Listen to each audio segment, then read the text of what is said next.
Hello friends, my name is संकेत और आज के इस वीडियो में हम कुछ फंक्शंस और उनके ग्राफ्स के बारे में पढ़ेंगे और ऐसे फंक्शंस जो हमने पिछले लेक्चर में नहीं देखे थे।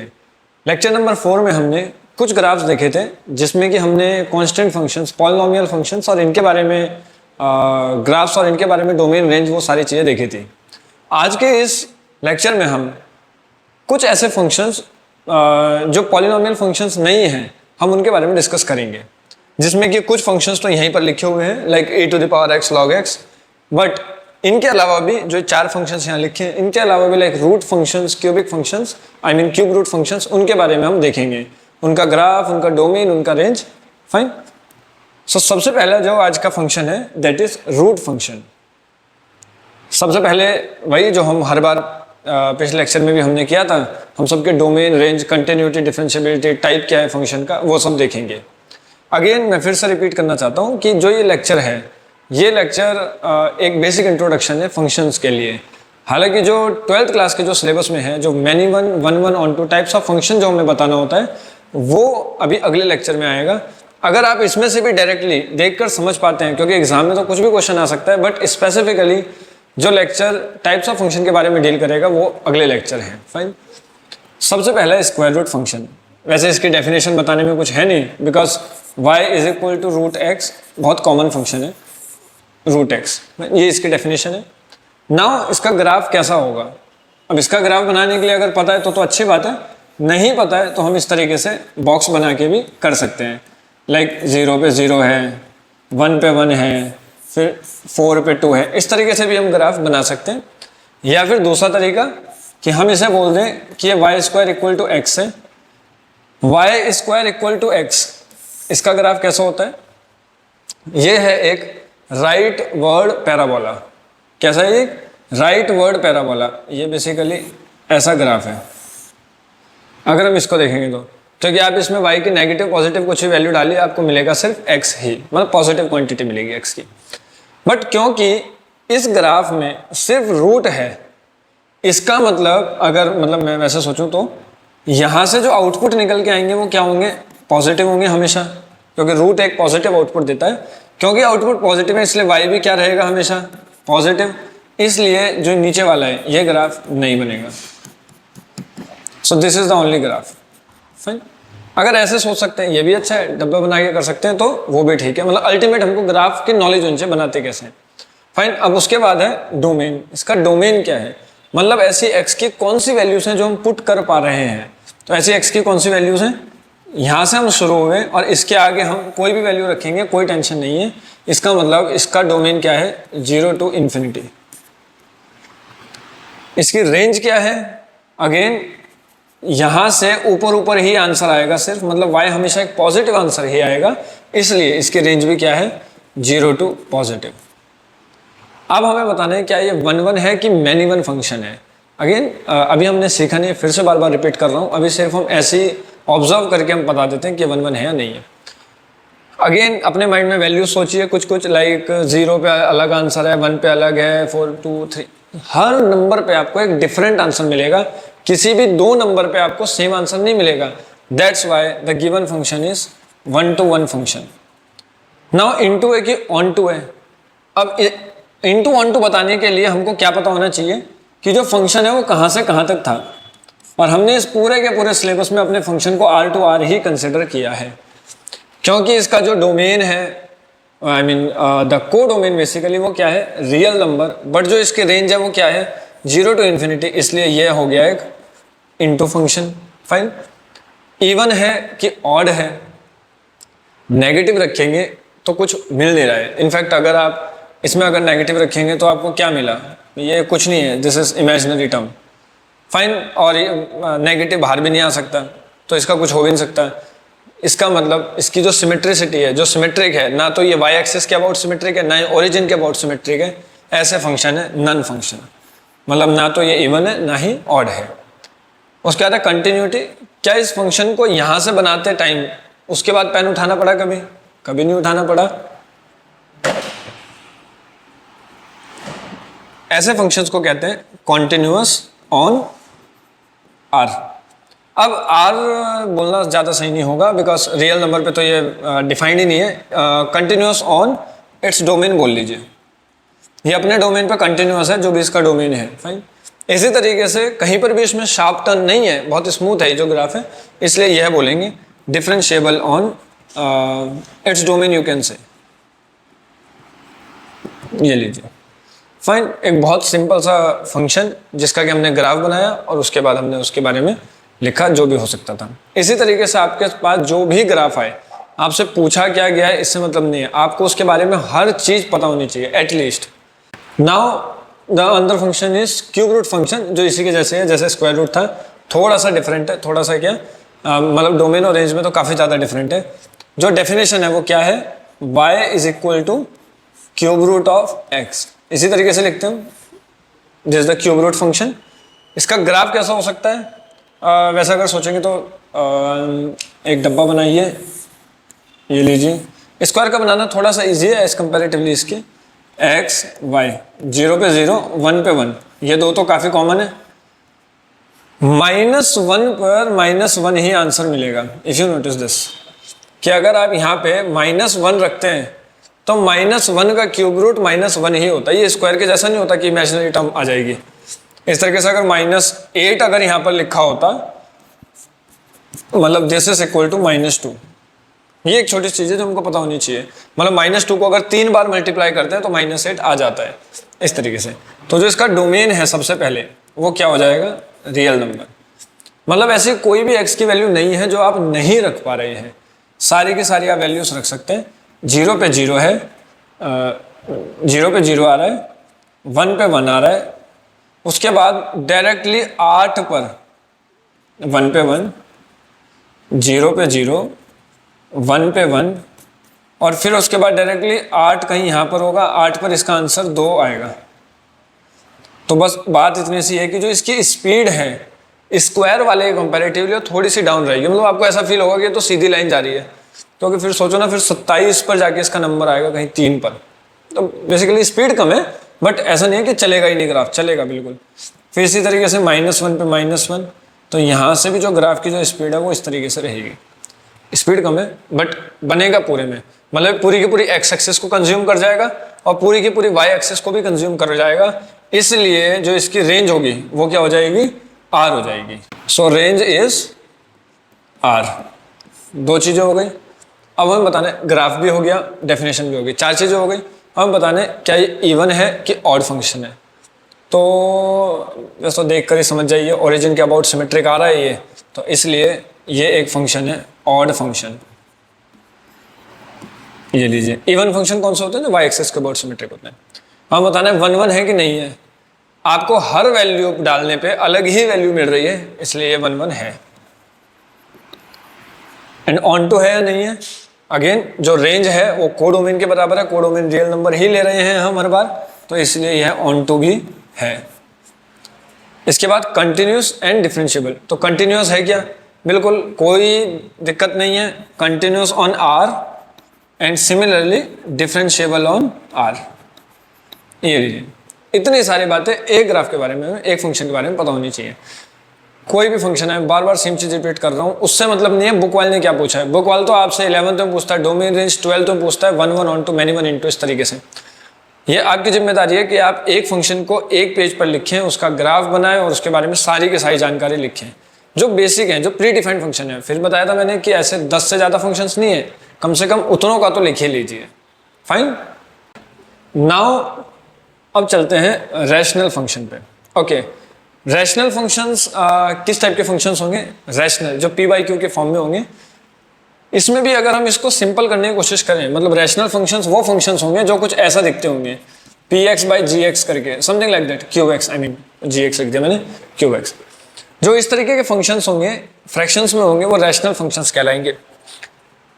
अगेन इस चीज को आसान करने के लिए, क्योंकि इसमें तो एक से बढ़ के एक फंक्शन हो सकता है, इसलिए मैं आसान करने के लिए, टू मेक इट सिंपल, मैं इमेजिन कर रहा हूं एक रैशनल फंक्शन जो हमारे काम का है 1/x। काफी ज्यादा इंपॉर्टेंट है, इसलिए हम रैशनल फंक्शन में इसको कंसिडर करते हैं। इसके ग्राफ कैसे बनेंगे। सबसे पहला काम है डोमेन का, बहुत ज्यादा इंपॉर्टेंट है ये सारे जो ग्राफ्स आएंगे सारे 12th में, सारे के सारे जो अब आएंगे। सबसे पहला है डोमेन। इसका डोमेन क्या होना चाहिए, डोमेन का मतलब क्या है, अगले 2 लेक्चर जो हमारे 6th और 7th लेक्चर है, वो दोनों के दोनों लेक्चर्स प्रॉपरली डेडिकेटेड हैं डोमेन और रेंज निकालने के लिए, और फिर उसके बाद शुरू होगा जो टाइप्स ऑफ फंक्शन है। तो इसके अगले 2 लेक्चर भी आप देख सकते हैं। अगर आपको डोमेन और रेंज में थोड़ी प्रॉब्लम है, एग्जाम में क्वेश्चन आ भी सकता है, एनडीए जेई ऑब्वियसली इनमें तो आता ही है, बट बोर्ड लेवल पे भी अगर आपको डोमेन रेंज की नॉलेज होगी तो काफ़ी ज़्यादा आसान है आपके लिए 1 1 ऑन टू ये सब प्रूव करना। फाइन, सबसे पहला है डोमेन। ऐसी कौन सी वैल्यू है जो हम नहीं रख सकते हैं एक्स में? ऐसी कौन सी वैल्यू है जो एक्स में नहीं रखी जा सकती है? थोड़ा सा भी आप अगर नोटिस करें तो यहाँ पर वही वैल्यू नहीं रखी जा सकती है जो इसे 0 बना दे। और एक्स को 0 कौन बना सकता है? 0 खुद ही। इसका मतलब आप दुनिया का कोई भी नंबर रख दीजिए, सिर्फ 0 मत रखिएगा, सब कुछ ठीक चलेगा। r-0। फाइन। इसी तरीके से रेंज। रेंज का क्या मतलब है? देखिए अभी आपको समझ में आ जाएगा, क्योंकि अभी हमने डोमेन रेंज निकालना सीखा नहीं है, इसलिए थोड़ा अभी आपको अजीब लग सकता है। बट रेंज में आप सोचिए कि जब हमने 0 यहाँ रखा ही नहीं, 2 नंबर को डिवाइड करके 0 कभी आ भी नहीं सकता। आप जस्ट इमेजिन करिए इसको। मतलब मैं अभी रेंज निकालना आपको ऐसे ही सिखा रहा हूँ कि अगर आप ऐसे ही सीख जाए तो ज़्यादा अच्छा है। आपने कहा इसका एक डब्बा आपने इस तरीके से बनाया, यहाँ पर आपने x बोला, यहाँ पे ये 0 में रख नहीं सकता, तो 1 पे 1 आ गया, 2 पे हाफ आ गया, 3 पे 1/3 आ गया। इस तरीके से कहानी चलती रही। मतलब 1 पे 1 मिला, 1 से बड़ा नंबर जब मैंने बोला 2, तो 2 पे मुझे हाफ मिला, मतलब यहाँ पर आया मैं। 3 पे चला तो और ज़्यादा छोटा हो गया। इसका मतलब ये यहाँ से कुछ ऐसा करके जा रहा है ग्राफ। इसका मतलब ये इन दोनों के बीच में कहाँ है? 0 और 1 के बीच में कहाँ है ग्राफ? 0 और 1 के बीच में तो क्यों नहीं एक बार रख के देख लेते हैं। 0 और 1 के बीच का नंबर लेट से हाफ उठा लीजिए। अगर आप यहाँ पे हाफ रखते हैं तो आपको 2 मिल जाएगा। मतलब हाफ रखने पे आपको 2 मिल रहा है। आपको ज़्यादा टाइम नहीं लगेगा ये नोटिस करने में कि ये इस तरीके की एक लाइन बन रही है। लाइन क्या है? ये कर्व है, ये एक स्मूथ कर्व इस तरीके से। फाइन। बट ये तो आधा ही ग्राफ है अभी। तो आधा कहाँ है इसका ग्राफ? आधा ग्राफ है इसका माइनस की तरफ। अगर मैं -1 रख दूं तो क्या मिलेगा? -1 ही मिल जाएगा। -1 रखने पे -1, फिर उसी तरीके से -2 रखने पे यहाँ पर -½ आ जाएगा। तो अगर आप नोटिस करेंगे तो ये यहाँ से ऐसा चले जाएगा और फिर यहाँ से ये ऐसा चले जाएगा। ये देखिए कितना ब्यूटीफुल ग्राफ है। इनफैक्ट अगर आप इसमें ऑड या इवन भी चेक करते तो आपको खुद समझ में आ जाता कि यह एक माइनस रखने पे माइनस बाहर दे देगा। ऐसे फंक्शंस ऑड फंक्शंस कहलाते हैं। तो ये बेसिकली एक कैसा फंक्शन है? ऑड फंक्शन है। ये लीजिए, जो जो दिखता जा रहा है लिखते रहते हैं, ये एक ऑड फंक्शन है। अब अगर आप नोटिस करेंगे तो पूरी की पूरी एक्स एक्सिस में सब कुछ बढ़िया चल रहा है, बस 0 पे कुछ एग्जिस्टेंस नहीं है। सिमिलरली अगर आप वाई एक्सिस को ध्यान से नोटिस करेंगे तो हर जगह कुछ ना कुछ आंसर है। सिर्फ जब y 0 है तब आंसर नहीं है। मतलब y 0 कभी नहीं आ सकता, क्योंकि 2 नंबर को आप डिवाइड करके 0 ला ही नहीं सकते। सो जो रेंज आएगी इसकी वो क्या आ जाएगी? रेंज आ जाएगी इसकी r-0। अगले लेक्चर में हम प्रॉपर्ली सीखेंगे अलजेब्रा से कैसे निकालते हैं। अभी क्या काम है? सिर्फ हमें स्टडी करना है फंक्शंस को। जब अगले लेक्चर में हम देखेंगे तो तब हम बोलेंगे y = 1/x और x = 1/y, तो y को क्या नहीं रख सकते? 0 नहीं रख सकते। तब हम ऐसे बोलेंगे। ये अगले लेक्चर में हम करेंगे। अभी के लिए सिर्फ आप ग्राफ से समझने की कोशिश करिए चल क्या रहा है। फाइन, 3 चीजें, 4 और 5। अब इसके बाद क्या है? 1 1 मैनी 1। टेस्ट करिए, अलग अलग नंबर सोचिए, अलग अलग आंसर आएगा। 1 1 है फंक्शन। फाइन।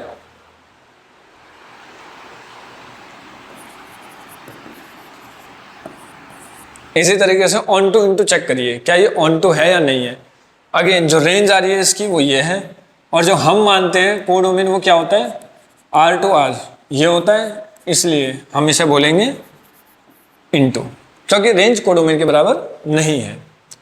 इसके बाद जो कंटिन्यूटी एंड डिफरेंशियबिलिटी, तो यहाँ से कितना बढ़िया पेन चला, यहाँ पर लाके रुके, फिर पेन उठाया, फिर यहाँ से शुरू किया।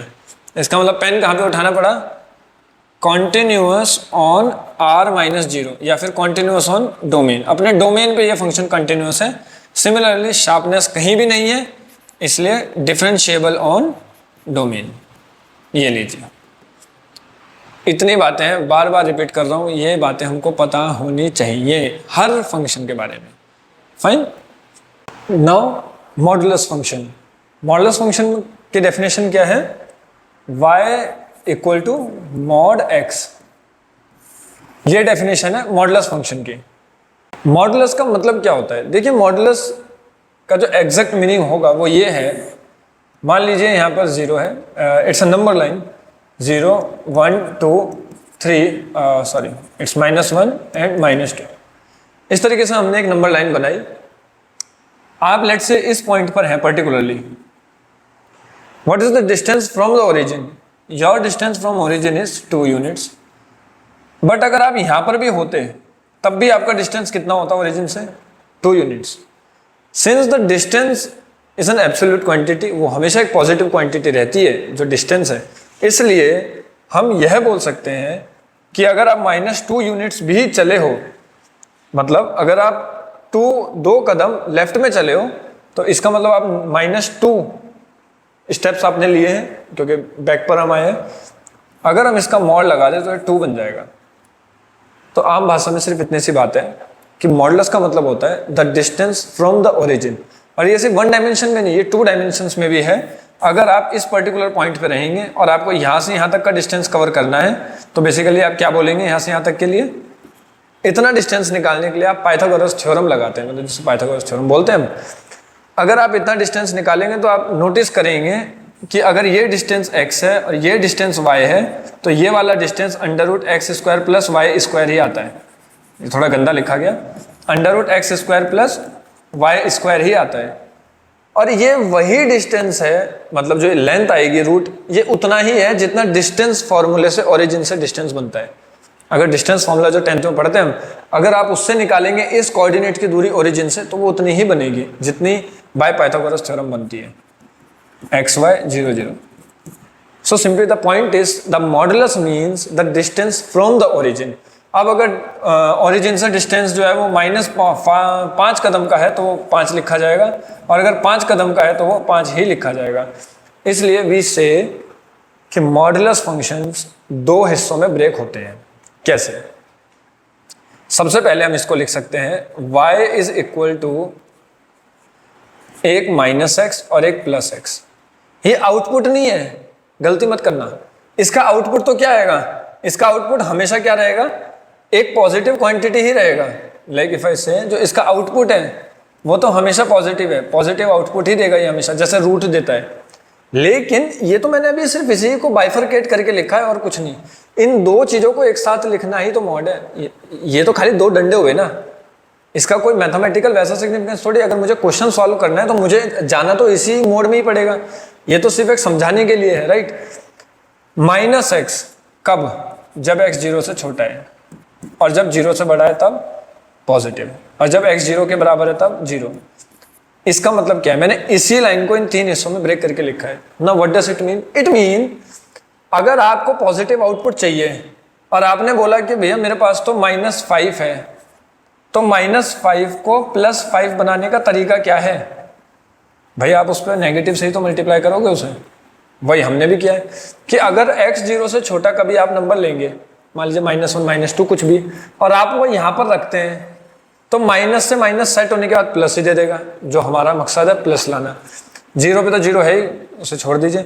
और 0 से बड़ा अगर कोई नंबर डाल रहे हैं वो यहाँ पे डाल दीजिए, वो तो प्लस है ही। तो इस केस में भी हर चीज क्या आ रही है? प्लस, और इस केस में भी प्लस, मतलब ये दोनों बातें बिल्कुल सेम है। तो सबसे पहला काम है इसको बाइफरकेट करना, हमने वो कर लिया है। ये हमारा था सबसे पहला टास्क। नाउ अब इसका बात है डोमेन की। तो डोमेन क्या होगा इसका? डोमेन का मतलब क्या है? हम कौन सी वैल्यूज रख सकते हैं। मॉड है ना, तो इसमें अंडर रूट का कोई पंगा है, ना इसमें डिनोमिनेटर का कोई पंगा है। क्योंकि दिक्कत कौन करता है? दिक्कत खाली या तो ये रूट के अंदर वाली वैल्यू करेगी जो ये है, और या फिर जो डिनोमिनेटर है वो दिक्कत करेगा ये। इन दोनों के अलावा तो कोई इशू क्रिएट नहीं कर सकता। न्यूमरेटर में तो कोई दिक्कत है ही नहीं। अब क्योंकि यहाँ पर ना तो डिनोमिनेटर का कोई कंसेप्ट है कि 0 बन जाएगा नीचे, ना यहाँ पे रूट का कोई दिक्कत है कि सिर्फ पॉजिटिव क्वांटिटीज डालनी है। जब ऐसी कोई प्रॉब्लम है ही नहीं, डोमेन है R। अब बात है रेंज की। रेंज क्या होगी इसकी? अब या तो आप रेंज थोड़ा दिमाग लगाइए तो आपको समझ में आएगा कि सिर्फ पॉजिटिव आउटपुट है, कभी नेगेटिव आंसर आ नहीं पाएगा। इसका मतलब जो रेंज है वो क्या है, 0 to इन्फिनिटी। 1 1 है या नहीं है, सोचिए 1 1 है या नहीं है। 1 डालिए तो क्या मिल रहा है, वैसे तो यहां पर देखिए, ये देखिए -5 पे भी 5 और 5 पे भी 5, क्योंकि दो अलग अलग नंबर्स पे सेम आंसर मिल रहा है। ऐसे फंक्शंस को कहते हैं मैनी वन। इनटू है कि ऑन टू है, बिल्कुल रेंज तो कोडोमेन के बराबर है ही नहीं। अगेन R to R पे हम बात कर रहे थे, ये तो इसके बराबर है ही नहीं, इसलिए इनटू। चलिए जी, अब कंटिन्यूअस है या नहीं है, डिफरेंशिएबल है या नहीं है, या फिर इवन ऑड फंक्शन के बारे में भी बात कर सकते हैं। बट इवन ऑड के लिए बात करने के लिए अगर हमारे पास ग्राफ आ जाए तो शायद हम ज़्यादा कंफर्टेबल रहते हैं, तो इसलिए। और अभी तक हमने इसका ग्राफ बनाया भी नहीं है, क्योंकि थोड़ा सा कॉम्प्लेक्स तो है, मतलब इनिशियली अगर आप देखेंगे तो। बट अगर आपका स्ट्रेट लाइन चैप्टर बिल्कुल क्लियर है, आपको अच्छे से आता है, तो बहुत ज़्यादा आसान है। देखिए कैसे है, सिंपली इतना सा बनाना है कि ये दो लाइन्स हैं, अगर x 0 से बड़ा है तो ये वाला ग्राफ बनेगा, और x 0 से छोटा है तो ये वाला ग्राफ बनेगा। x 0 पे तो 0 है, तो मतलब x 0 पे 0 प्लॉट कर दिया, ये कोऑर्डिनेट बिल्कुल सही है। जब 0 से बड़े हैं तो इसमें वैल्यूज डालिए, मतलब 1 पे 1, 2 पे 2, 3 पे 3, इस तरीके से ये आ रहा है।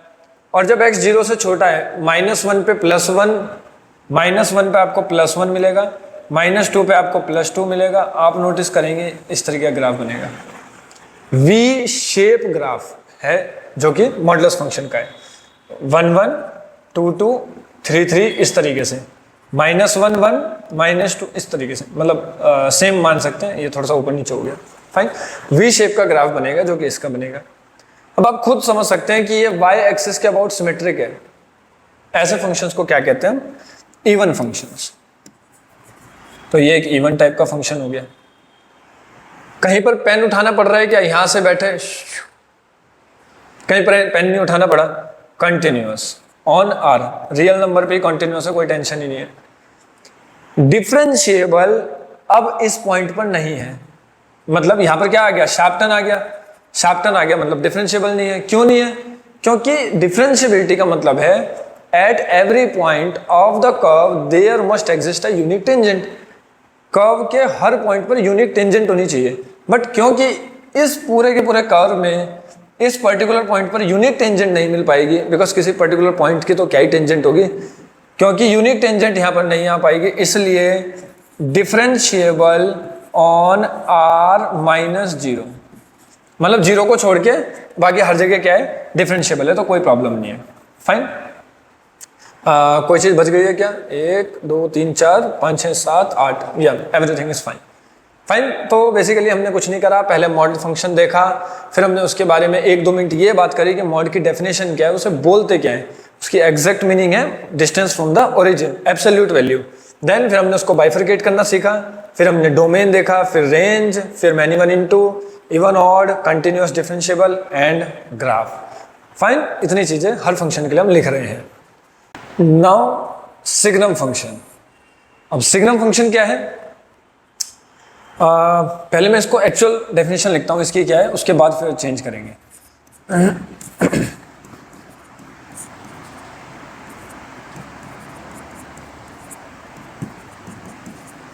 ये है इसकी actual definition, mod x by x। हाँ, हो सकता है किसी किसी बुक में आपको इसकी जगह पे ये भी देखने को मिल जाए, तो दोनों ही बातें सेम ही है, क्योंकि आउटपुट इनसे सेम ही आएगा। x बाय मॉड x, और जब x 0 है तब 0 है वैल्यू। सबसे पहला काम है ग्राफ बनाना, बट क्योंकि जब ऐसे कॉम्प्लेक्स फंक्शंस आ रहे हैं तो हम लोग लास्ट में ग्राफ बना रहे हैं। सबसे पहले हम इसको बाइफरकेट करते हैं, बिकॉज इसमें मॉड क्वांटिटी है, तो हम सबसे पहले इसको तोड़ के देखते हैं कि ये मॉड है तो 2 हिस्सों में ब्रेक होता है तब। तो सबसे पहला काम है ब्रेक करना। तो कैसे करेंगे, y इज इक्वल टू, जब 0 है तब तो 0 है, इसको तो छोड़ दो। जब लेस देन 0 है तब क्या दुनिया होगी, जब ग्रेटर देन 0 है तब क्या दुनिया होगी, ये देखना है। जब लेस देन 0 है, लेस देन 0 आई रिपीट, इसका मतलब जो मॉड वाली वैल्यू है वो क्या होनी चाहिए, माइनस में आनी चाहिए। और ऊपर तो ऊपर वाला रहने दो, क्योंकि मॉड है ना, चेंजेस तो मॉड में करना है। ऐसा थोड़ी कि x लेस देन 0 बोला इसमें भी नेगेटिव रख के बैठ गए, ऐसा नहीं करना। मैं सिर्फ मॉड को ब्रेक कर रहा हूँ और कुछ नहीं। जब x 0 से बड़ा है तो x अपॉन x, यहाँ से जो जो कैंसिल हो रहा है वो कैंसिल कर दीजिए। तो अल्टीमेटली व्हाट वी हैव -1 0 1। अगर x 0 से छोटा है तो -1 आंसर आएगा, अगर 0 के बराबर है तो 0 आएगा, और 0 से बड़ा है तो फिर 1 आएगा। आप इसको नोट कर लीजिए। अगर आपसे ये समझ नहीं आया तो ये समझ आना चाहिए, ये समझ आ गया फिर तो बात ही नहीं है।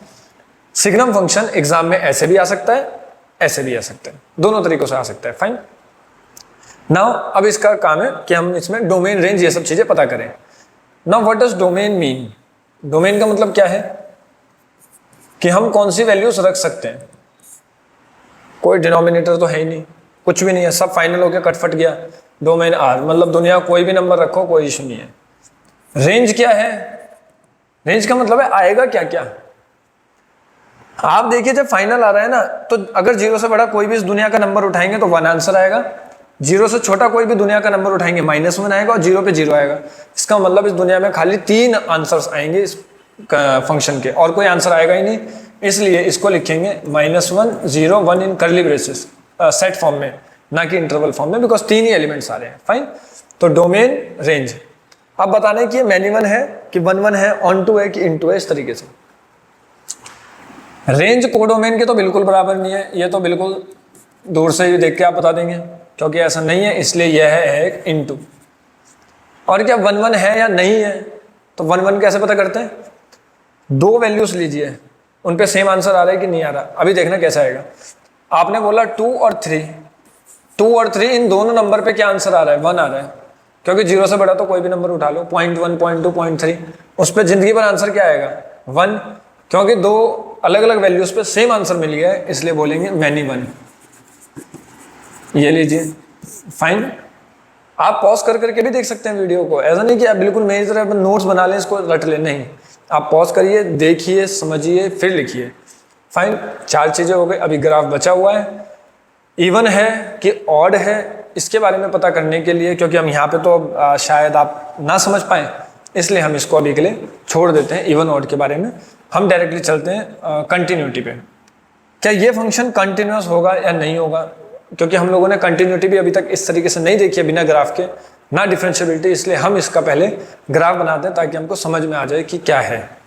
तो मेन इसका अब है ग्राफ, और ग्राफ सब सारी की सारी चीजें हमको समझ आएंगी। ओके, तो सबसे पहला है 0 पे 0 वैल्यू आ रही है, और 0 से बड़ा कोई भी नंबर उठा लो, मतलब 1 अगर उठाया तो 1 पे 1 आंसर आ रहा है, 2 पे भी 1 आंसर आ रहा है, 3 पे भी 1 आंसर आ रहा है, 1.1 पे 1, ये लीजिए बिल्कुल ये आंसर आ जाएगा। 0.1 पे भी वही बिल्कुल, ये लीजिए। ग्राफ में इसको कैसे बनाते हैं? यहाँ पर एक ओपन गोला बनाते हैं और यहाँ पे क्लोज्ड, क्योंकि 0 पे तो 0 है ही ना। सिमिलरली माइनस में भी इसको ऐसे करके बना देंगे। थोड़ा सा टेढ़ा हो गया मेरे ख्याल से, ये लीजिए। चलिए, अभी भी कोई सीधा नहीं है, बट स्टिल मेरे को लगता है समझ आ रहा होगा। This is 1 and this is -1, तो यहाँ पर भी -1 -2 इस तरीके से है, और यहाँ पर 1 2 3, तो ये रहा जो फाइनल है। फाइन। अब आप इसमें देखिए, जब मैं इधर से आऊंगा तो मुझे बेसिकली यहाँ पर आके पेन उठाना पड़ेगा, फिर मेरे को यहाँ पे एक डॉट मारना पड़ेगा, फिर पेन उठाना पड़ेगा, फिर यहाँ से आगे चलना पड़ेगा। इसका मतलब इसमें हर चीज ठीक है, लेकिन ये 0 पे क्या कर रहा है ना, प्रॉब्लम क्रिएट कर रहा है। वैसे भी आप यहाँ पर भी देखेंगे तो 0 के आगे पीछे इसमें दिक्कतें हैं। इसका मतलब ये कंटिन्यूअस है ऑन r -0, 0 पे कंटिन्यूअस नहीं है। 0 पे मतलब पेन उठाना ही पड़ेगा आपको। आप ऐसे नहीं कर सकते कि आप यहाँ से आए फिर आप ऐसे लाइन नहीं बना सकते ना, वो पॉसिबल भी नहीं है। तो अब एंड सिमिलरली डिफरेंशिएबल भी ऑन r -0। फाइन। जबकि कंटिन्यूअस एवरीवेयर है, तो I mean sorry, not the continuous but the domain, basically domain इसका हर जगह है, बट कंटिन्यूअस ये r -0 पे है। फाइन। तो इतनी बातें मुझे लगता है हमको करनी है, और शायद ही मेरे को लगता है आपको समझ भी आ रही होंगी। राइट। अब चलते हैं जरा अगले ग्राफ पे, जो कि है ग्रेटेस्ट इंटीजर फंक्शन। ओके, फिर है लीस्ट, फ्रैक्शनल, एक्सपोनेंशियल। ओके, सो अभी 5-6 ग्राफ्स अभी बचे हुए हैं अल्टीमेटली, टोटल मिला के फटाफट से कवर करते हैं। सबसे पहले ग्रेटेस्ट इंटीजर फंक्शन लिखते कैसे? y is equal to, okay, so now y is equal to GIF of x, अच्छा इसको GIF भी बोल सकते हैं, बट जो दूसरा नाम है जो और बुक्स में मिल सकता है आपको, वो है जो और ज्यादा इंपॉर्टेंट है, जो कंप्यूटर में भी आपको मिलेगा, that is floor function. Floor function करता क्या है अभी बताते हैं। लिखते किस तरीके से, इस तरीके से। हालांकि हो सकता है किसी किसी बुक में आपको ऐसे भी देखने को मिले, तो ये भी ठीक है, फाइन। इसका ऑपोजिट सील फंक्शन है जो कि लीस्ट इंटीजर फंक्शन है, बट अभी हम पढ़ रहे हैं ग्रेटेस्ट इंटीजर फंक्शन। इसको मैं इस तरीके से डिनोट कर रहा हूं ताकि कई बार हम ये भूल ही जाते हैं कि इसको ऐसे बनाना है कि इसमें ऊपर से वो लाइंस खींचनी है, इसलिए जनरल आइडिया है, आप ऐसे रखिए बिल्कुल सही चलेगा। इसका मेन पर्पस क्या है, ये करता क्या है, जैसे मॉड क्या है, पॉजिटिव वैल्यूज देता है, रूट भी पॉजिटिव वैल्यूज देता है। ये क्या करता है, ये किन्हीं भी लेट्स से मैंने 2 नंबर बोले 1 और 2, इसको इस तरीके से लिखते हैं। मान लीजिए x एक ऐसी वैल्यू है जो 1 और 2 के बीच में लाई कर रही है। x एक ऐसी वैल्यू है जो एग्जांपल के तौर पे जो 1 और 2 के बीच में लाई कर रही है, तो ये क्या करेगा, ये फंक्शन उसको अपने से, देखिए हम यहाँ पे बना रहे हैं 1 2 0, और यहाँ पे लेट्स से 1 2, इस तरीके से 1 और 2 के बीच का कोई भी नंबर उठाइए, कोई भी, आई रिपीट, कोई भी नंबर उठाइए, लेट्स से आपने 1.1 ही क्यों ना उठाया हो, उसकी वैल्यू कितनी आएगी, उसकी वैल्यू आएगी 1। मतलब बस इतनी सी बात है कि ये अगर किन्हीं भी 2 नंबर के बीच में अगर हम कोई भी वैल्यू उठाते हैं तो ये उसको अपने से पीछे वाले इंटीजर पे भेज देता है, वहां पर थ्रो करता है उसे। तो अगर आप लेट्स से यहाँ पे 1.1 1.5 1.9 कुछ भी उठाते तो ये उसको कहाँ पे भेज देता, 1 पर भेज देता। और अगर 1 पे खुद खड़े रहेंगे तो 1 पे तो 1 पे है ही, उसमें तो इशू नहीं है। इसका मतलब 1 और 2 के बीच की सारी वैल्यूज कहाँ पे जाएंगी, 1 पर जाएंगी। 1 के बराबर भी हो तब भी कोई टेंशन नहीं है। इसी तरीके से लेट्स से 3 और 4 के बीच की सारी वैल्यूज 3 पे चल जाएंगे अपने से पीछे वाले पे। तो मतलब अगर मैंने इनपुट यहाँ का दिया तो आप नोटिस करिए 1 पर तो 1 आंसर आएगा और फिर सबका आंसर 1 आएगा जब तक 2 नहीं आ जाता, और जैसे ही 2 आएगा तो फिर ये हिसाब किताब चलने लग जाएगा। 0 से 1 के बीच के सारे नंबर कहाँ पे शिफ्ट हो जाएंगे, 0 पे शिफ्ट हो जाएंगे, और जब 1 की बारी आएगी तो 1 पे फिर आंसर 1 हो जाएगा। तो बेसिकली आप अगर देखेंगे तो इसमें कैसे बन रहे हैं, स्टेयर्स बन रहे हैं। मान लीजिए यहाँ पे -1 है, यहाँ पर -1 है, यहाँ पे -2 है, तो -1 तो -2 यहाँ लिखते हैं, -1 इसके बीच के भी सारे नंबर कहाँ पे शिफ्ट हो जाएंगे, -2 पर शिफ्ट हो जाएंगे। जो मतलब जो पीछे वाला इंटीजर होगा, बस इतनी सी बात है, मतलब लेफ्ट साइड में शिफ्ट कर देगा ये सारे के सारे इंटीजर्स को। ये लीजिए, तो आप यहाँ के बीच का कोई भी अगर नंबर उठाएंगे तो सबके सब कहाँ जाएंगे, -1 के पास ही जाएंगे। -1 और -2 के बीच के सारे -2 के पास ही जाएंगे। ये लीजिए, तो आप अगर नोटिस करेंगे तो इस तरफ से क्लोज है और इस तरफ से ओपन है, and the function is stairs function, fine. तो इतनी सी बात है, अगर मैंने कहीं पर लिखा है 3.1 तो इसका मतलब भी 3 होना चाहिए, और अगर मैंने कहीं पर लिखा है 3.9 तो इसका मतलब भी 3 होना चाहिए। बस इतनी सी बात है, ये अपने से पिछले इंटीजर पे भेज देता है बस। तो इसका नाम है ग्रेटेस्ट इंटीजर फंक्शन।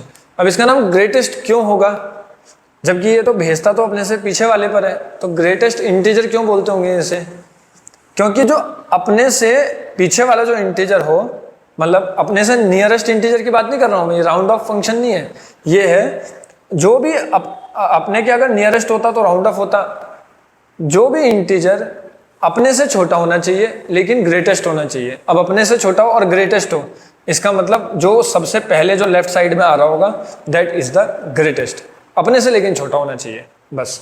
तो अपने से छोटा लेकिन सबसे बड़ा, उसको कहते हैं ग्रेटेस्ट इंटीजर फंक्शन, फाइन। अब इसमें डोमेन, रेंज और ये सारी की सारी चीजें हैं। सबसे पहले डोमेन, क्या कोई ऐसी वैल्यू है जो नहीं रख पा रहे हैं, बिल्कुल ऐसी कोई वैल्यू नहीं है, इसलिए डोमेन क्या है इसका, R।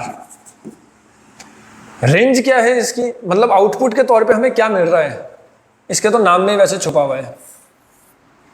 इसके आउटपुट में हमेशा क्या मिलते हैं, सिर्फ इंटीजर्स, ये इसकी रेंज है, और कुछ नहीं मिल सकता। पॉइंट वाले नंबर मिल ही नहीं सकते क्योंकि इसके नाम में ही है कि इंटीजर फंक्शन है। डोमेन रेंज, अब क्या ये 1 1 है? वैसे तो बहुत ज़्यादा कॉमन सेंस है, ये यहीं पे ही मैंने लिख दिया है, दो अलग अलग वैल्यूज पे सेम आंसर आ रहा है, इसलिए नॉट 1 1। नॉट 1 1 का मतलब मैनी 1 1, मैनी 1, इस तरीके से। ऑन टू है कि इन टू है? अगेन हम कहाँ से कहाँ तक चलते हैं? आर टू आर पे चलते हैं, आर तो जेड के बराबर है ही नहीं, इन टू।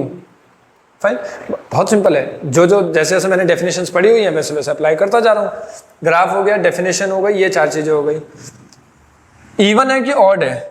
अब इस पर थोड़ा सा आप लोग फंस सकते हैं कि इवन है कि ऑड है, क्योंकि कई बार लगता है कि ये सिमेट्रिक तो है ओरिजिन के, बट ध्यान से नोटिस करेंगे तो ये ओरिजिन के सिमेट्रिक बिल्कुल भी नहीं है।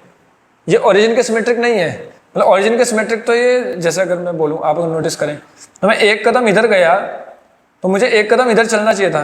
आई मीन अगर मैं ओरिजिन के सिमेट्रिक देखूँ तो वाई एक्सिस के सिमेट्रिक देखता फिर तो ये ऐसी सीढ़ी और ये ऐसी सीढ़ी ऐसे बननी चाहिए थी, बट ये ओरिजिन के सिमेट्रिक बिल्कुल नहीं है, क्योंकि ओपन गोले इधर ही आ रहे हैं और इसमें भी इधर ही आ रहे हैं ओपन सर्कल्स, जबकि उल्टे होने चाहिए थे ओपन सर्कल अगर मेरे को इसे सिमेट्रिक करना होता तो। ये तो एक नॉर्मल स्टेयर्स बन रही हैं तो कोई टेंशन नहीं, मतलब अब यहाँ से कुछ कदम गए इस तरीके से और यहाँ से कुछ कदम गए, वो बात बनी नहीं रही। तो बेसिकली इस तरीके से आप नोटिस भी कर सकते हैं, hence this function is none, because ये कुछ भी नहीं है, बिकॉज ना ये इवन है ना ये ऑड है। फाइन, अब अगला कंटिन्यूअस है क्या? नोटिस करिए कंटिन्यूअस में कोई ऐसी प्रॉब्लम है नहीं, लेकिन पेन कितने बार उठाना पड़ेगा? एक बार यहाँ पे, एक बार यहाँ पे, एक बार यहाँ पे, एक बार यहाँ पे, एक बार यहाँ पे, पेन उठाने पड़ेंगे। क्यों? यहाँ से यहाँ तक लाया, फिर पेन उठा के, यहाँ से यहाँ तक गया, फिर पेन उठा के। ब्रेकिंग, ब्रेक कहाँ पर हो रही हैं चीज़ें? बहुत ज़्यादा इंपॉर्टेंट है ये इसके हिसाब से। कंटिन्यूअस ऑन, इस दुनिया के सारे नंबर पे ये कंटिन्यूअस है, बस इंटीजर्स को छोड़ के, मतलब इंटीजर्स पे पेन उठाना पड़ रहा है, बाकी हर जगह मामला बिल्कुल सेट है। सिमिलरली डिफरेंशिएबल भी वो इसी पे ही हो जाएगा। ये लीजिए। फाइन, आई होप आपको ये चीज समझ में आई होगी। काफी आसान सा फंक्शन है, इसका जो जस्ट ऑपोजिट फंक्शन है that is least integer function. उसका मतलब भी क्या हो जाएगा? पॉइंट में हम वैल्यू देंगे, उससे बड़ा इंटीजर होना चाहिए, लेकिन जो सबसे छोटा हो सारे के सारे उसमें। मतलब पॉइंट का नंबर लेट से मैंने 2.4 कहा, तो 2.4 से बड़ा इंटीजर कौन है? 3, लेकिन 3 सबसे छोटा है उसके आगे जितने भी इंटीजर्स होंगे उसमें, तो that's why it is known as least integer function. Fine, तो जो इसका अगला फंक्शन है लीस्ट इंटीजर फंक्शन, वो भी बिल्कुल इसी तरीके से है। y इज इक्वल टू, उसको ऐसे लिखते हैं, मैंने अभी बताया, लेकिन आपको आप ऐसे नहीं भी लिखेंगे तब भी कोई टेंशन नहीं है। तो इसको जरा थोड़ा सा, हाँ, x ऐसे है, इसको बोलते हैं सील फंक्शन, उसको बोलते हैं फ्लोर, इसको बोलते हैं सील। सील मतलब ऊपर वाला, तो ये ऊपर भेजेगा, आप इस तरीके से भी इमेजिन कर सकते हैं। तो ये अपने से आगे नंबर भेजेगा, लेट्स से यहाँ पे 1 है, यहाँ पे 2 है, तो ये 1.1 को भी 2 पे भेजेगा, इसको भी, सबको 2 पे भेज देगा, इस तरीके से। मतलब 1 और 2 के बीच की सारी वैल्यूज कहाँ पे चल जाएंगी? 2 पे चली जाएंगी। 2 कहाँ जाएगा? वो तो खुद 2 पे ही जाएगा। 1 कहाँ जाएगा? वो तो 1 पे ही जाएगा, इसलिए इस तरीके से भी हम लिख सकते हैं इसे। अब वही है, फंक्शन को बनाने की बात है, उसका ग्राफ कैसे बनेगा सोच सकते हैं। अगर हम 0 डालते हैं, इसी लाइन को देखना, दोबारा से लिख रहा हूँ, 0 और 1 की अगर बात होती तो 1 आंसर आता, 1 और 2 पे 2 है, तो इस तरीके से। इसका मतलब अगर आपने 1 2 इस तरीके से आपने 0.1 भी अगर डाला होता तो 1 आंसर आता, 0.2 0.3 1, और 1 पे तो खुद 1 ही आंसर आता। तो अगर आप इसकी भी सीढ़ी ना एक ही बारे में नोटिस कर लेंगे कि इसमें ओपन सर्कल इस साइड पे आता है और क्लोज सर्कल इस साइड पे आता है, 0 पे यहाँ पे कुछ नहीं आएगा, कहीं यहाँ भी बना दो, ये लीजिए, ये ऐसा बनेगा। जो इसकी स्टेयर्स हैं वो इस तरीके के बनेंगी।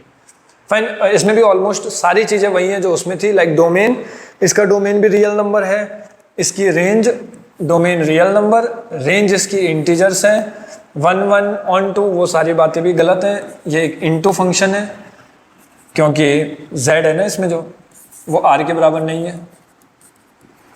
इसी तरीके से मैनी 1 है, वो तो दिख ही रहा है, और कंटिन्यूअस नहीं है, वही z पर तो पेन उठाना पड़ ही रहा है, तो continuous on r minus Z, ये लीजिए, और डिफरेंशिएबल भी सेम वही।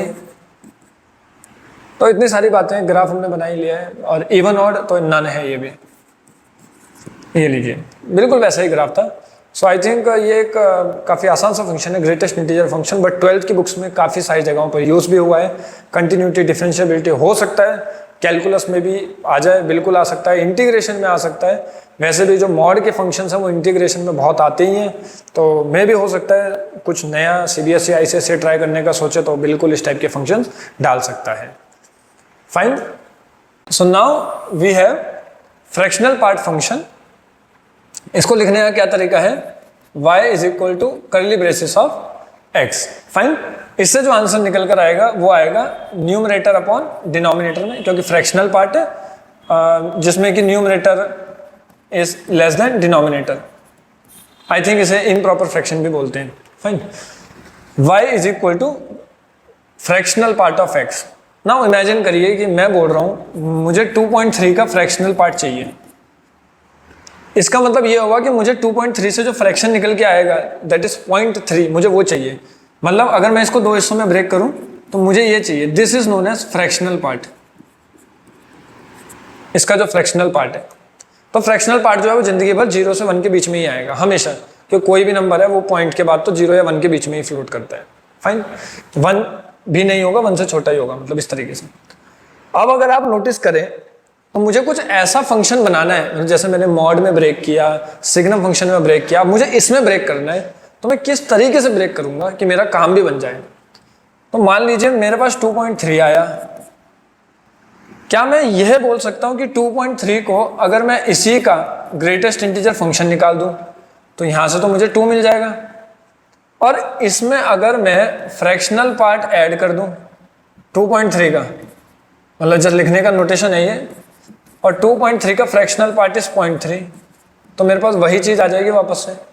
सो आई कैन से कि x is equal to GIF of x plus fractional part of x। So I can say fractional part की डेफिनेशन क्या है, ये रही फ्रैक्शनल पार्ट की डेफिनेशन। जैसे हम सब में फंक्शंस ब्रेक कर रहे हैं ऐसे इसमें भी हमने ब्रेक कर दिया, इतनी सी तो बात है। अब इसका डोमेन, रेंज, वो सारी की सारी बातें अगेन थोड़ा सा भी नोटिस करेंगे, डिनोमिनेटर भी नहीं है, रूट भी नहीं है, इसका मतलब डोमेन क्या हो जाएगा R। रेंज क्या होनी चाहिए, अभी तो मैंने बताया कि भाई जिंदगी भर ये पॉइंट में आएगा। आप किसी नंबर में से उसका ग्रेटेस्ट इंटीजर माइनस कर दीजिए तो जो उसकी रेंज है वो क्या बनेगी भाई, या तो 0 आ जाएगी, बिल्कुल मान लीजिए 2 ही होता तो 2 का ग्रेटेस्ट इंटीजर भी 2, फ्रैक्शन 0, तो 0 आंसर आ गया। 1 आ सकता है क्या कभी, 1 कभी नहीं आएगा, बेचारा 1 तक पहुंचने की कोशिश करेगा, 1 पे वो खत्म ही हो जाएगा। 0 आ सकता है, 1 नहीं आ सकता कभी फ्रैक्शंस में। फाइन। Domain, range. तो अब इसके ग्राफ के बारे में देखते हैं क्योंकि वो सबसे मजेदार चीज है। ये लीजिए 0 पे क्या आंसर होना चाहिए इसका, 0 पे इसका आंसर 0 होना चाहिए। आपने 0 रखा, 0 आ गया। 1 का फ्रैक्शनल पार्ट क्या होगा, वो भी 0 ही होगा, क्योंकि आप 1 का अगर फ्रैक्शन निकालना चाहते हैं तो GIF ऑफ 1 प्लस इसका 1, तो ये तो 1 माइनस 1 0 ही हो गया ना। मतलब अगर आप कोई भी इस दुनिया का इंटीजर उठाएंगे उसका तो कोई फ्रैक्शन है ही नहीं, इस दुनिया के सारे इंटीजर्स की वैल्यू कितनी बन जाएगी, 0 बन जाएगी। फाइन।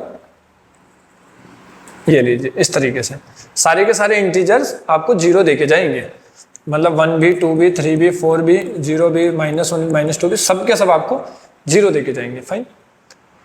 नाउ अब मैं बोल रहा हूं 1.1 आपको क्या देके जाएगा, इसको ग्रीन पेन से लिखते हैं। 1.1 आपको क्या देके जाएगा, 1.1 यहां पर मान लीजिए 1 है, और बस 1.1 अगर आप यहां पे रखते हैं तो 1.1 माइनस GIF ऑफ 1.1, 1.1 माइनस ये क्या हो जाएगा 1 विच इज 0.1, तो 1.1 पे आपको आंसर मिलेगा 0.1, मतलब यहां पर।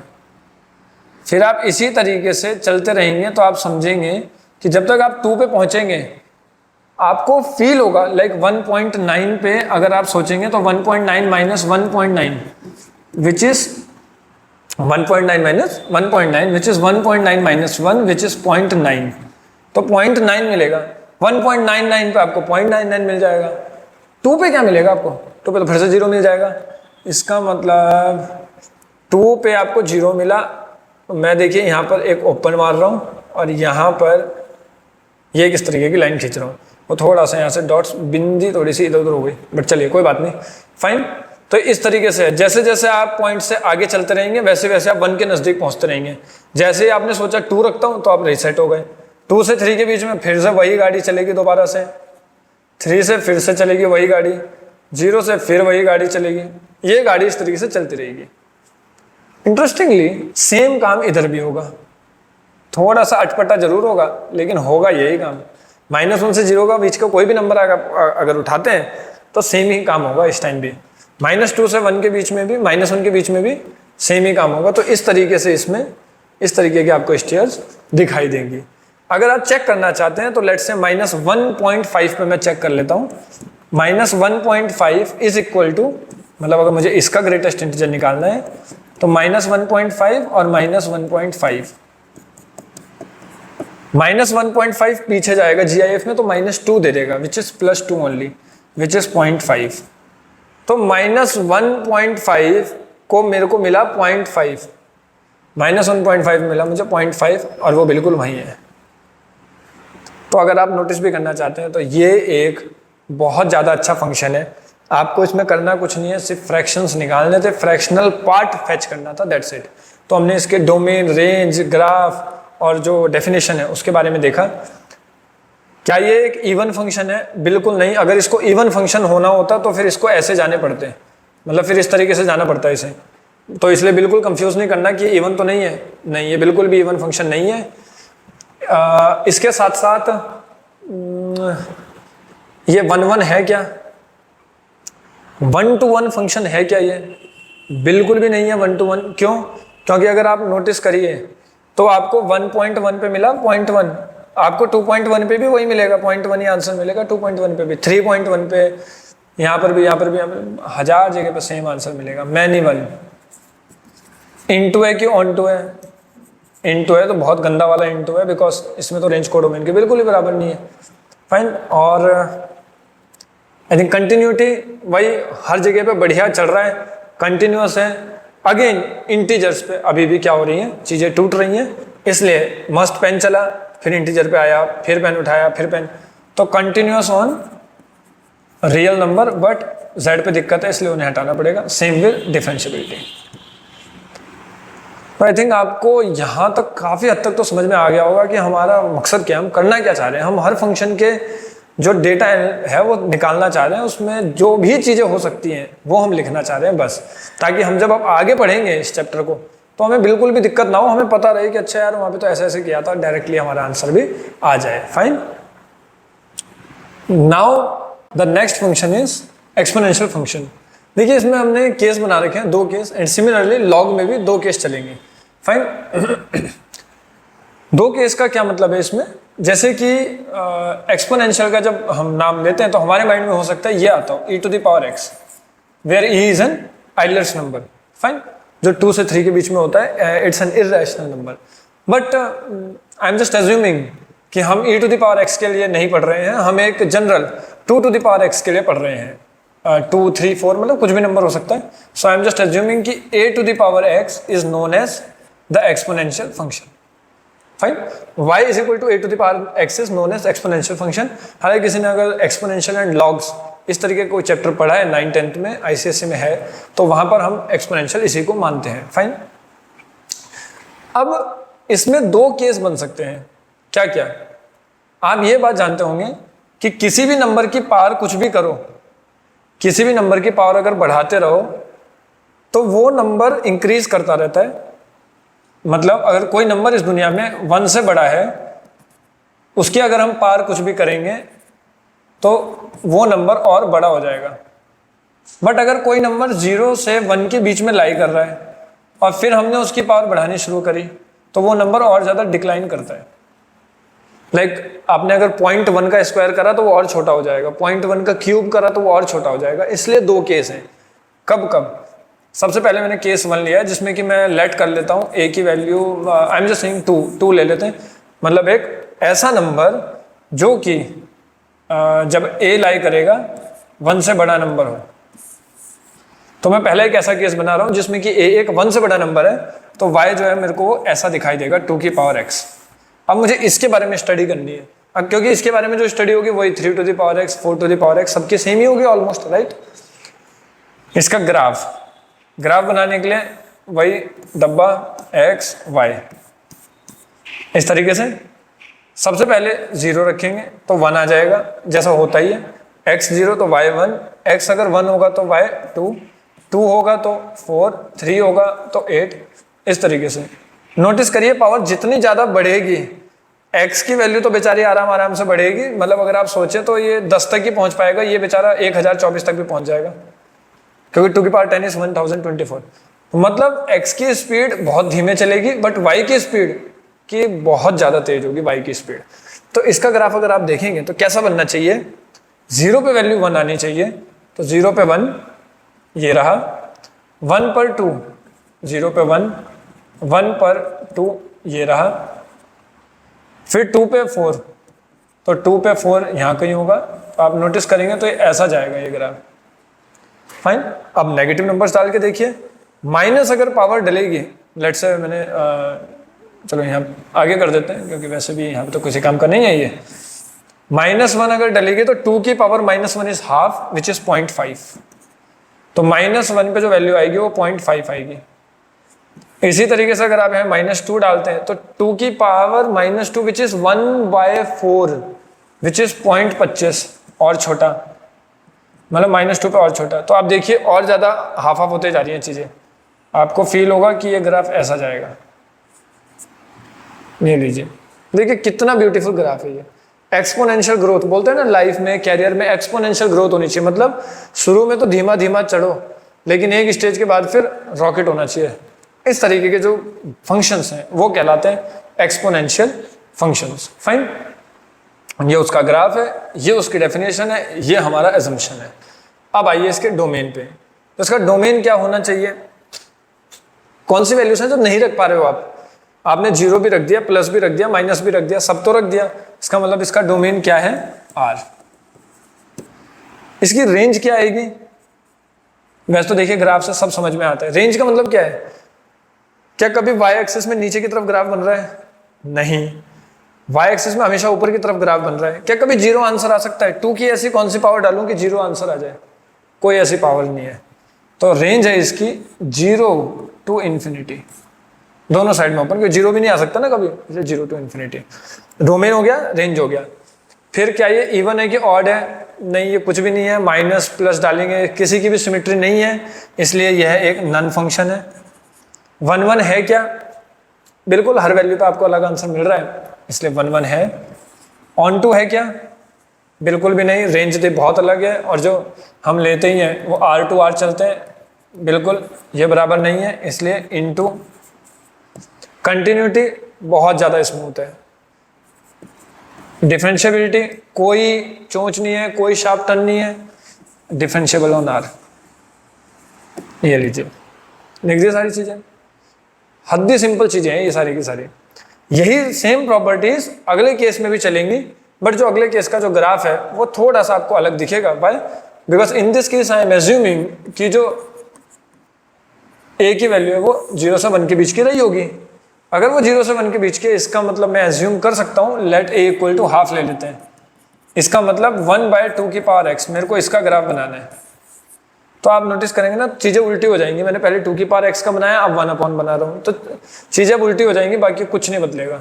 मतलब जो काम आप अगर बॉक्स बनाएंगे तो जो काम पहले x y 0 रखने पे हो रहा था वो 1, वो आज भी हो रहा है। 1 रखने पे लेकिन हाफ आएगा which is 0.5, so I am writing 0.5 only. तो पॉइंट लेट्स से इससे लिख लेते हैं 0.5, 1 रखने पे आपको 0.5 मिला, आप नंबर बढ़ाते रहिए, 2 रखने पे 0.25, मतलब जो काम पहले इधर हो रहा था वो काम अब उधर हो रहा है, बस और कुछ नहीं है। आप इस तरीके से चलते रहेंगे, मतलब 0 पे 1 ठीक है, 1 पे 0.5, 2 पे ये, इस तरीके से।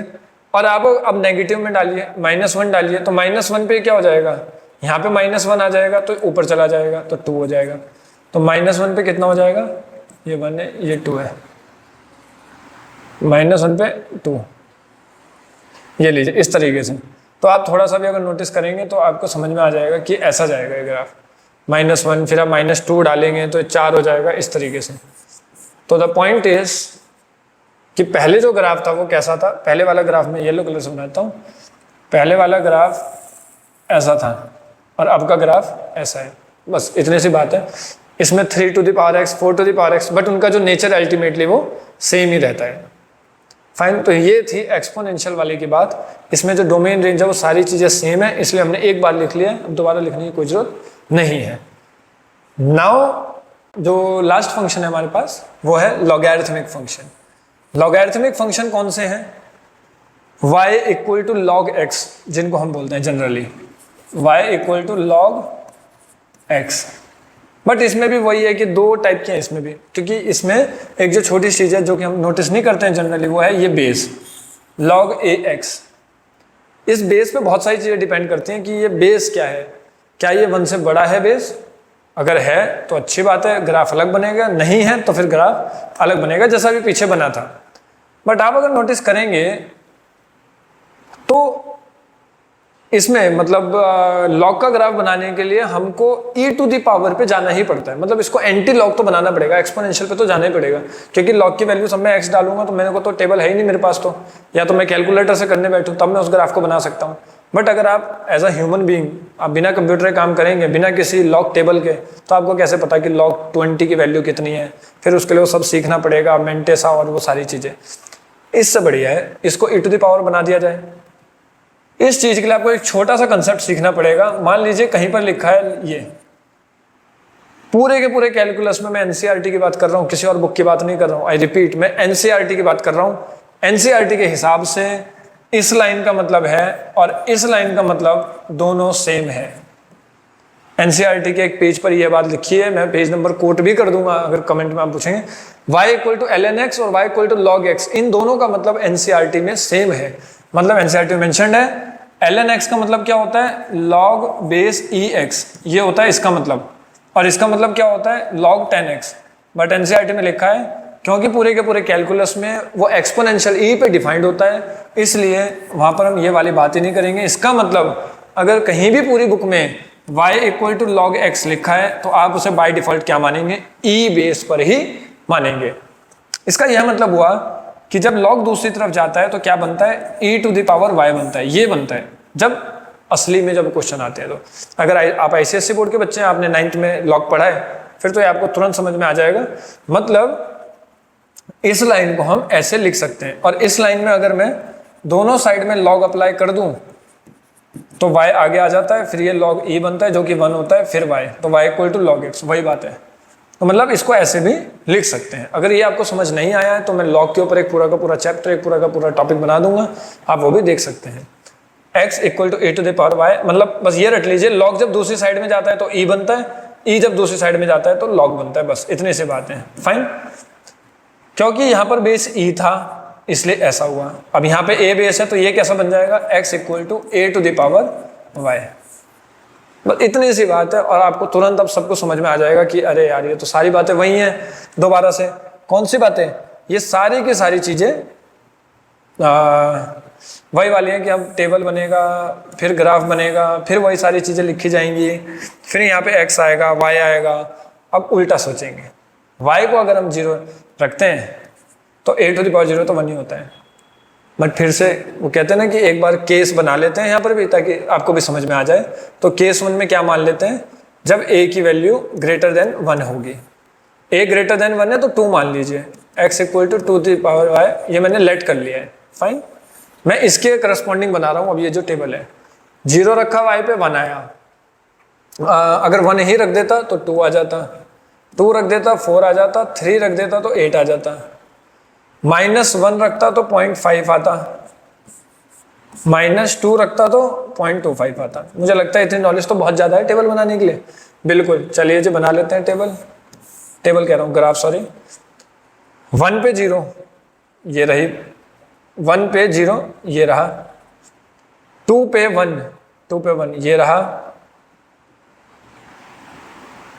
ये लीजिए, 2 पर 1 ये रहा, ये 1 है, ये 2 है और ये 3 है, फिर 4 आगे आता, 4 पर वैल्यू 2 है, 4 पर वैल्यू 2 है, ये रही,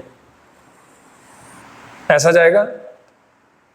धीरे धीरे नोटिस करिए 0.5, अगर x की वैल्यू 0.5 है तो -1 है आंसर, 0.25 है तो -2 है आंसर, इस तरीके से। ये लीजिए, दिस इज द ग्राफ, बिल्कुल ये एजिम्पटोट है, एजिम्पटोट्स का मतलब y axis is the asymptote for log, simple. इस वाले ग्राफ में अगर आप नोटिस करेंगे तो जो डोमेन है वो क्या आ रहा है, x एक्सिस में कभी नेगेटिव जा ही नहीं रहा है, 0 भी नहीं आ रहा कभी, इसका मतलब इसका डोमेन क्या हो जाएगा, डोमेन इज 0 to ∞। ग्राफ हमेशा राइट साइड में बन रहा है ना। रेंज क्या है, माइनस से ऊपर तक पूरा का पूरा, देखिए क्या बढ़िया ग्राफ चल रहा है, इसलिए जो रेंज है इसकी वो क्या हो जाएगी, R। आपको सारे नंबर मिल जा रहे हैं, कौन सा ऐसा नंबर है जो नहीं मिल रहा है, सारे नंबर मिल रहे हैं। अच्छा, डोमेन रेंज क्या 1 1 है, ये लग तो रहा है क्योंकि हर नंबर पे अलग अलग आंसर आ रहा है। 1 1 इनटू है कि ऑन टू है, बिल्कुल रेंज के बराबर है, ऑन टू है, कोई लफड़ा नहीं है इस बार। इवन ऑड कुछ नहीं है, कोई सिमेट्रिक नहीं है, नन। कंटिन्यूअस बिल्कुल परफेक्ट स्मूथनेस है, कंटिन्यूअस ऑन डोमेन है ये, एंड सिमिलरली डिफरेंशिएबल भी है डोमेन पे। ये लीजिए, बस इतनी सी बातें हमको लिखनी होती हैं ग्राफ के बारे में, लिख दी, ग्राफ भी बना दिया, डेफिनेशन में सब कुछ हो गया, फाइन। नाउ अब जो लास्ट है केस 2, तो उसमें भी हम सेम चीज कर लेते हैं। अब इसमें हम मान लेते हैं ए को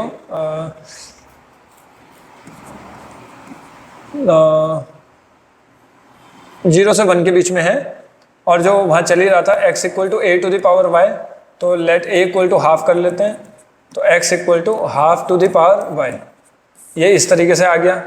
अब फिर वही ग्राफ में टेबल बना लेंगे तो आपको खुद ही समझ में आ जाएगा। 2⁴y, ये लीजिए x y को 0 रखा,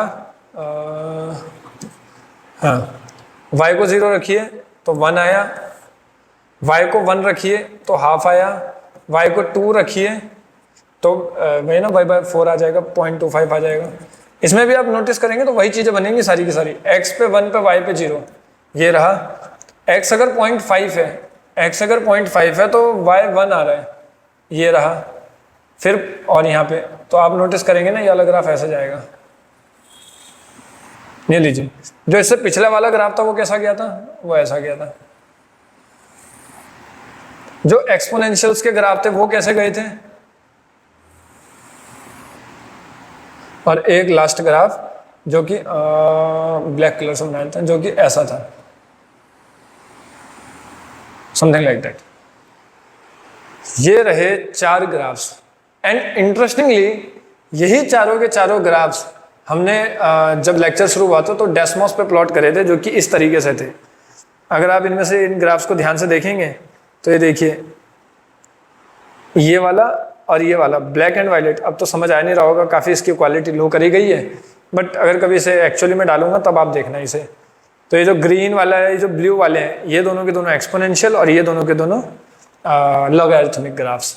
अभी इस तरीके से क्यों फ्लोट कर रहे हैं, क्योंकि a⁴ पे ये ग्राफ बना है, फिर ये 2 की पावर, 3 की पावर, 4 की पावर, अलग अलग उन सब पे इस तरीके से ग्राफ बनते हैं। फाइन, तो मुझे लगता है कि ये सारी की सारी बातें हैं जो आपको समझ में आई होंगी। अब ये एक क्वेश्चन है जो कि आप ग्राफ बना सकते हैं इसका, बिल्कुल बहुत ज़्यादा अच्छा क्वेश्चन है, x mod x बोर्ड का क्वेश्चन है। ग्राफ भी बनाना आना चाहिए और सारी की सारी A to Z नॉलेज हमें इसके बारे में पता होनी चाहिए। ऐसा होमवर्क में क्वेश्चन आप ट्राई कर सकते हैं। और आई थिंक सो आज के लिए इतना ही। ये सारे के सारे फंक्शन जो प्री डिफाइंड हैं या जो काफ़ी फेमस हैं वो सारे के सारे हमने कवर कर लिए हैं। अब जो हम अगले लेक्चर में करेंगे वो सारे के सारे डोमेन रेंज के क्वेश्चंस होंगे। फिर उसके अगले लेक्चर में भी हम डोमेन और रेंज के ही क्वेश्चंस करेंगे, क्योंकि मुझे लगता है अगर एक बार हमारे पकड़ में डोमेन रेंज आ जाए, ज़्यादा टाइम नहीं लगता है, आप 1-2 घंटे आराम से दीजिए, कुछ प्रैक्टिसिंग करिए, उसके बाद 1-1 ऑन टू निकालना या फिर चेक करना बहुत ज़्यादा आसान हो जाता है।